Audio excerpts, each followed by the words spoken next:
IPL के 18वें season के शुरू होने से ठीक पहले बीसीसीआई ने 3 नियम बदल दिए।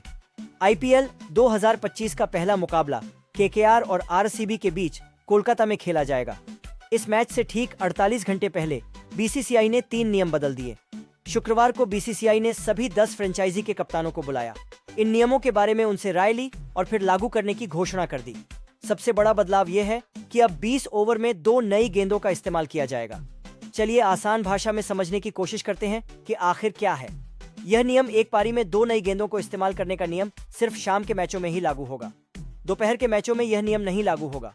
शाम को होने वाले मुकाबलों में भी यह नियम तभी लागू होंगे जब मैदानी अंपायर्स इसकी मंजूरी देंगे। अब सवाल यह है कि अंपायर्स किस सिचुएशन में ऐसी स्थिति के लिए मंजूरी देंगे। दूसरी पारी में गेंद बदलने का नियम 11 ओवर के बाद लागू होगा। इसका मकसद ओस के असर को कम करना है। गेंद बदलने का फैसला अंपायर्स पर छोड़ा गया है। अगर ओस होगी तो गेंद बदली जाएगी। कुल मिलाकर अंपायर्स ही डिसाइड करेंगे कि गेंद बदली जाएगी या नहीं। दूसरा नियम यह है कि अब गेंदबाज लार यानी सलाइवा का इस्तेमाल कर सकेंगे। कोरोना के दौरान इस नियम पर बैन लगा दिया गया था। तीसरा नियम यह है कि अब गेंदबाजी करने वाली टीम तय समय में पूरे 20 ओवर नहीं फेंक पाती है तो कप्तानों पर कोई बैन नहीं लगेगा। इन 3 नियमों से इस बार के आईपीएल पर कितना असर पड़ेगा ये तो समय ही बताएगा, लेकिन यह तो तय है कि तीनों नियम गेंदबाजों और कप्तानों के लिए फायदेमंद जरूर साबित होंगे।